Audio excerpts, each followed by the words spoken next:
ಇದೀಗ ಈ ಕ್ಷಣದ 25 ಸುದ್ದಿಗಳನ್ನ ಕ್ವಿಕ್ ಆಗಿ ನೋಡ್ಕೊಂಡು ಬರೋಣ. ಪುಷ್ಪ 2 ಪ್ರೀಮಿಯರ್ ಶೋ ವೀಕ್ಷಣೆಗೆ ಬಂದಿದ್ದ ವೇಳೆ ಡಿಸೆಂಬರ್ 4ರಂದು ಕಾಲ್ತುಳಿತಕ್ಕೆ ಮಹಿಳೆ ಸಾವನ್ನಪ್ಪಿದ್ರು. ಈ ಕೇಸ್ ಸಂಬಂಧ ನಿನ್ನೆ ಅರೆಸ್ಟ್ ಆಗಿದ್ದ ಅಲ್ಲು ಅರ್ಜುನ್ ಚಂಚಲಗೂಡು ಜೈಲಿನಲ್ಲಿ ರಿಲೀಸ್ ಆಗಿದ್ದಾರೆ. ಬೆಳಿಗ್ಗೆ 6:30 ವೇಳೆಗೆ ಜೈಲಿನ ಮತ್ತೊಂದು ಗೇಟ್ನಿಂದ ಅಲ್ಲುರ ಬಿಡುಗಡೆ ಮಾಡಲಾಗಿದೆ. ನಟ ಅಲ್ಲು ಅರ್ಜುನ್ ಬಂಧಿಸಲಿಟ್ಟ ಚಂಚಲಗೂಡು ಜೈಲಿನ ಅಭಿಮಾನಿಗಳ ದಂಡೆ ನೆರೆದಿತ್ತು. ಇದು ರಾಜಕೀಯ ಪ್ರೇರಿತ ಬಂಧನ ಎಂದು ಸಿಎಂ ರೇವಂತ್ ರೆಡ್ಡಿ ವಿರುದ್ಧ ಆಕ್ರೋಶ ಹೊರಹಾಕಿದ್ರು. ಅಭಿಮಾನಿಗಳನ್ನ ನಿಯಂತ್ರಿಸಲು ಪೊಲೀಸರು ಹರಸಾಹಸ ಪಟ್ಟರು. ಅಲ್ಲು ಅರ್ಜುನ್ ಬಂಧನ ಖಂಡಿಸಿ ಕೇಂದ್ರ ಸಚಿವ ಅಶ್ವಿನ್ ವೈಷ್ಣವ್ ತೆಲಂಗಾಣ ಕಾಂಗ್ರೆಸ್ ಸರ್ಕಾರದ ವಿರುದ್ಧ ಕಿಡಿಕಾರಿದ್ದಾರೆ. ಸೃಜನಶೀಲ ಉದ್ಯಮದ ಮೇಲೆ ಇದು ಐತಿಹಾಸಿಕ ಪಕ್ಷ, ಕಾಂಗ್ರೆಸ್ಗೆ ಯಾವುದೇ ಗೌರವವಿಲ್ಲ ಅನ್ನೋದನ್ನ ಇದು ಸೂಚಿಸುತ್ತೆ ಎಂದಿದ್ದಾರೆ. ಅಲ್ಲು ಅರ್ಜುನ್ ಬಂಧನದ ಬಗ್ಗೆ ನಟಿ ರಶ್ಮಿಕಾ ಮಂದಣ್ಣ ಕಿಡಿಕಾರಿದ್ದಾರೆ. ಟ್ವೀಟ್ ಮಾಡಿದ್ದು, ಅಭಿಮಾನಿಗಳ ಸಾವಿಗೆ ಅಲ್ಲು ಅರ್ಜುನ್ ಹೇಗೆ ಹೊಣೆ ಆಗ್ತಾರೆ ಅಂತ ಪ್ರಶ್ನೆ ಮಾಡಿದ್ದಾರೆ.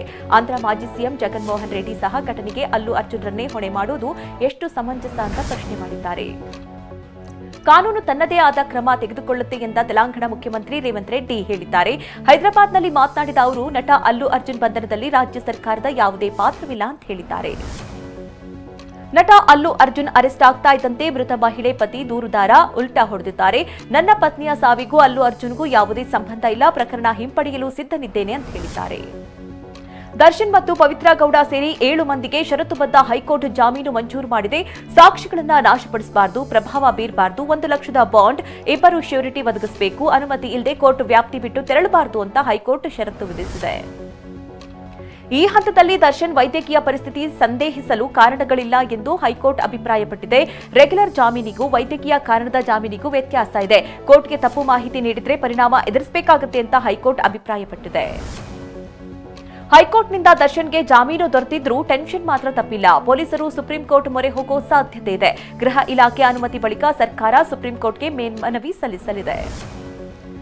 6 ವಾರಗಳ ನಂತರವೂ ಸರ್ಜರಿ ಮಾಡಿಸಿಕೊಂಡಿಲ್ಲ ಎಂದು ದರ್ಶನ್ ನಡೆ ಬಗ್ಗೆ ಪೊಲೀಸರ ಪರ ಎಸ್ಪಿಪಿ ಸುಪ್ರೀಂ ಕೋರ್ಟ್ನಲ್ಲಿ ವಾದ ಮಂಡನೆ ಮಾಡಲಿದ್ದಾರೆ. ಸಾಕ್ಷ್ಯ ವಿಚಾರಣೆ ಇನ್ನೂ ಆರಂಭವಾಗಿಲ್ಲ. ಈಗಾಗಲೇ ಜಾಮೀನು ಕೊಟ್ಟಿರೋದ್ರಿಂದ ಸಾಕ್ಷಿಗಳ ಮೇಲೆ ಪ್ರಭಾವ ಬೀರಬಹುದೆಂಬ ಅಂಶವನ್ನ ಎಸ್ಪಿಪಿ ಉಲ್ಲೇಖಿಸುವ ಸಾಧ್ಯತೆ ಇದೆ. ಬೇಲ್ ಸಿಕ್ಕರೂ ಸೆಷನ್ಸ್ ಕೋರ್ಟ್ನಲ್ಲಿ ಷರತ್ತು ಪೂರೈಸಬೇಕಾಗಿದೆ. ಹೀಗಾಗಿ ಪವಿತ್ರ ಗೌಡ ಸೇರಿ ಇತರೆ ಆರೋಪಿಗಳು ಸೋಮವಾರ ಬಿಡುಗಡೆಯಾಗುವ ಸಾಧ್ಯತೆ ಇದೆ. ಸದ್ಯ ಪವಿತ್ರ ಗೌಡ ಪರಪ್ಪನ ಅಗ್ರಹಾರ ಜೈಲಿನಲ್ಲಿದ್ದಾಳೆ. ಪತಿ ದರ್ಶನ್ಗೆ ಬೇಲ್ ಸಿಕ್ಕಿರುವುದಕ್ಕೆ ವಿಜಯಲಕ್ಷ್ಮಿ ಸಂತಸಗೊಂಡಿದ್ದಾರೆ. ನಮೋ ನಮೋ ಶಂಕರ ಎಂಬ ಹಾಡಿಗೆ ಹೂವಿರುವ ಫೋಟೋ ಹಾಕಿ ದೇವರಿಗೆ ಧನ್ಯವಾದ ಅರ್ಪಿಸಿದ್ದಾರೆ. ದರ್ಶನ್ ಪುತ್ರ ವಿನೀಶ್ ಕೂಡ ಸಂತಸ ವ್ಯಕ್ತಪಡಿಸಿದ್ದು, ಅಪ್ಪನ ಜೊತೆ ಮುಗುಳ್ನಗ್ತಾ ಇರೋ ಫೋಟೋ ಪೋಸ್ಟ್ ಮಾಡಿದ್ದಾರೆ.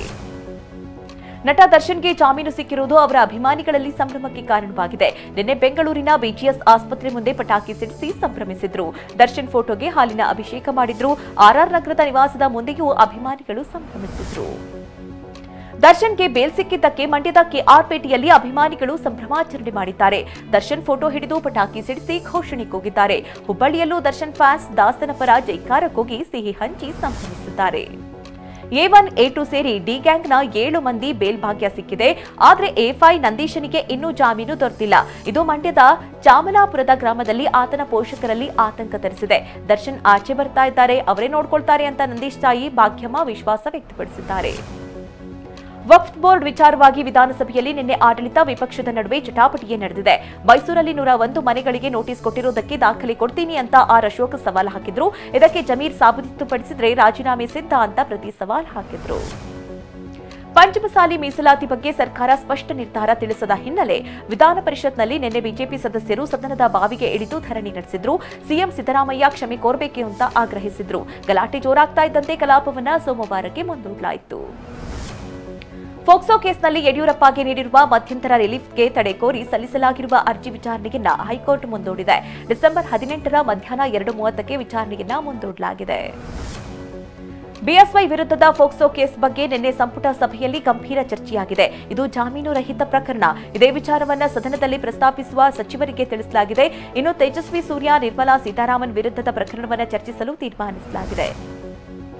ಬೆಂಬಲಿಗನ ಮೇಲೆ ಡಿಸಿಎಂ ಡಿಕೆ ಶಿವಕುಮಾರ್ ಗರಂ ಆದ ಪ್ರಸಂಗ ನಡೆದಿದೆ. ಬೆಳಗಾವಿಯ ಕಾಂಗ್ರೆಸ್ ಭವನದಲ್ಲಿ ಡಿಕೆಶಿ ಜೊತೆ ಫೋಟೋ ಕ್ಲಿಕ್ಕಿಸಿಕೊಳ್ಳಲು ಬೆಂಬಲಿಗನೊಬ್ಬ ಮುಗಿಬಿದ್ದಿದ್ದ. ಈ ವೇಳೆ ಗದ್ದಲದಿಂದ ಕೈ ಟಚ್ ಆಗಿದೆ.